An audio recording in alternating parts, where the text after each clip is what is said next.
नमस्कार मित्रांनो, मी तुम्हाला आज बर्मुडा ट्रायंगल या भागाविषयी सांगणार आहे।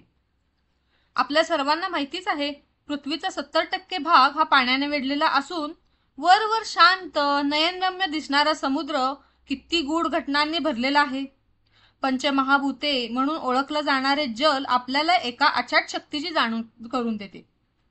असाच एक समुद्राचा भाग जो बर्मुडा ट्रायंगल म्हणून ओळखला जातो आणि याच्या गोष्टी अतिशय गूढ असून मानवाला याचा उलगडा अजूनही झालेला नाही।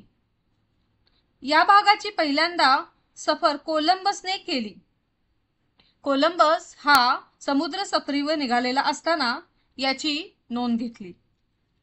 8 ऑक्टोबर 1492 रोजी कोलंबस व त्याच्या सहकाऱ्यांनी समुद्रात दूरवर एक विचित्र प्रकाशाचा झगमगाट बघितला। हा प्रकाश एखाद्या उडत्या यूएफओ किंवा समुद्राचा गूढ शक्तीचा परिणाम आहे असं काही जण मानतात। त्याचबरोबर कंपास अचानक विचलित झाला। त्याच्या जहाजांनी अचानक समुद्रात वेगाने वाहणारे प्रवाह अनुभवले। त्यानंतर बर्मुडा ट्रायंगल ची संकल्पना 1950 च्या दशकात विन्सेंट गोडिस यांनी बर्मुडा ट्रायंगल हा शब्द प्रथमच उच्चारला। 1974 साली चार्ल्स बर्लिस्ट यावर पुस्तक लिहिले। EVW जोन्स 1950 साली याची बातमी दिली आणि त्यामध्ये त्यांनी सांगितले की जहाज आणि विमानं अचानक गायब झाल्याचे सांगितले। बर्मुडा ट्रायंगल हा एक काल्पनिक त्रिकोण असून तो मियामी फ्लोरिडा अमेरिका, दुसरी बाजू बर्मुडा अटलांटिक महासागर आणि तिसरी बाजू सैन जुआन प्युर्टो रिको अमेरिका इथे स्थित आहे। बर्मुडा ट्रायंगल हा धोकादायक का मानला जातो?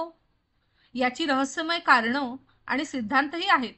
एलियन्स, काही लोक मानतात की यूएफओ अज्ञात उडणारी वस्तू येथे विमाने आणि जहाजे उचलून नेतात।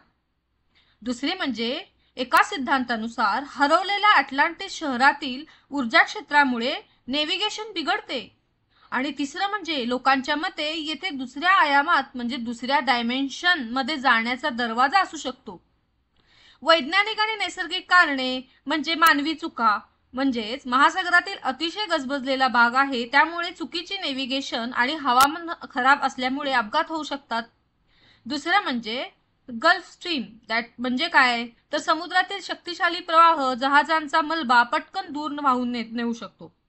तिसरं म्हणजे समुद्र तळाशी असलेल्या मिथेन गॅसच्या स्फोटामुळे जहाजे अचानक बुडू शकतात।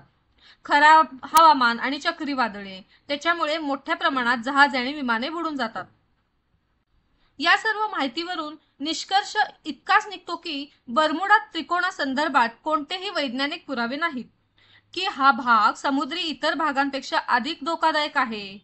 अनेक घटना चुकीच्या नोंदी आणि नैसर्गिक आपत्ती किंवा मानवी चुका यामुळे घडलेल्या आहेत। तर मित्रांनो, तुम्हाला ही माहिती कशी वाटली ती मला नक्की कळवा।